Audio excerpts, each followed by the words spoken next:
Hello কাছের মানুষজন, নতুন আজাইরের গল্পে আপনাকে স্বাগত।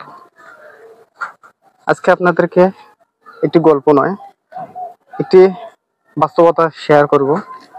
সেটি হচ্ছে বর্তমান সময়ে আগারগাঁওয়ে ভাইরাল কেক নিয়ে যে আলোচনা সমালোচনা সৃষ্টি হয়েছে। তো এই ভাইরাল কেকটা আসলে বইয়ের দোয়া না মায়ের দোয়া, এটা নিয়ে অনেকেই কনফিউশনের মধ্যে আছেন। অনেকেই মনে করেন যে বইয়ের দোয়া কেক, এই জন্য এত ভাইরাল। আসলে আগারগাঁও মানেই ভাইরাল খাবারের টপিক নিয়ে আলোচনা। আগারগাঁও মানেই ভাইরাল টপিক। এই ভাইরাল টপিকের সূচনাটা করেছিল আমাদের মিজান ভাই, যিনি রীতিমতো গরিবের বুফে দিয়ে যে হোটেল তৈরি করেছিলেন। সে হোটেলে প্রথম দিকে কারো সাড়া না মিললেও পরবর্তীতে ইউটিউবারের দৌরাত্বের ফলে যে গরিবের বুফে মিজান ভাই, তিনি কিন্তু রাতারাতি ভাইরাল হয়ে যায়।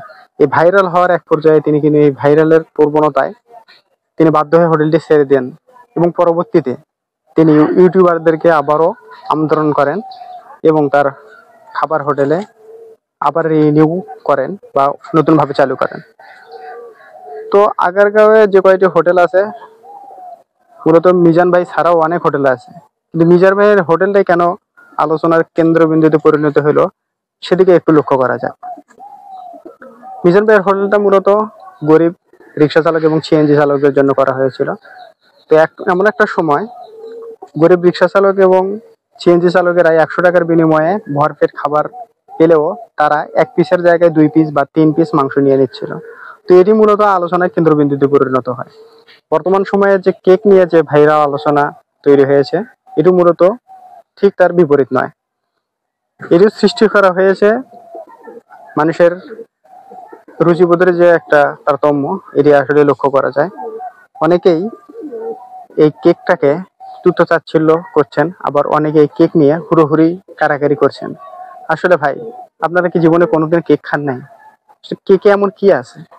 আসলে বউ কি কেক বানায়া দিছে স্বামীরে বাজারে বিক্রি করার জন্য, আর সেই কেক নিয়ে আগারগাঁওয়ের ফুটপাতে তরুণ উদ্যোক্তা হয়ে গেল রীতিমতো ভাইরাল। আসলে এটাই কি মূল আলোচনা? আসলে এটি মূল আলোচনা নয় ভাই। এই টিকটকার বা ফুড ব্লগাররা কোনো সময় মানুষের ইতিবাচক কমেন্টস গুলো নিয়ে আসেন, আবার কোনো সময় নেতিবাচক কমেন্টস গুলো নিয়ে আসেন। ইতিবাচক কমেন্টস এর ভিড়ে আমরা অনেকে হারিয়ে যেতে পারি না, কিন্তু নেতিবাচক কমেন্টের মধ্যে আমরা অনেকে হারিয়ে যাই। অনেকেই না, বেশিরভাগ মানুষই আসলে 100 টাকার কেক খাওয়ার জন্য অনেকে 300 টাকা বা 500 টাকা গাড়ি ভাড়া দিয়ে আসছে আগারগাঁওয়ে কেক খাওয়ার জন্য। আসলে ভাই, আপনারা ওই যে উবাইদুল কাকার মতো বলতে হয় অনেক দিন না খেয়ে আছে, কতদিন খেতে পাইনি। আসলে কতদিন খেতে না পারার লোকেরাই মিজান ভাই এবং বইয়ের দোয়া কেক হাউসে খাবার খেতে আসে। তো এটি আসলে বর্তমান সময়ের ভাইরাল একটি টপিক। আসলে ভাই, 10 টাকার কেক খাওয়ার জন্য আপনারা 500 টাকা খরচ করে আগারগাঁওয়ে যায় কেক খেয়ে আসবেন। এই কেকের স্বাদ আর অন্যান্য জায়গায় কেকের স্বাদ কি এক হয়? আসলে মূলত এক হয় না, বা এক যদি হয় তাহলে কোন কেকটি সেরা? আপনার পাশে আকবরিয়ার হোটেলের সেই কেকটি সেরা, নাকি আগারগাঁওয়ের ফুটপাতে খোলা আকাশের নিচে বিক্রি করা কেকটি সেরা?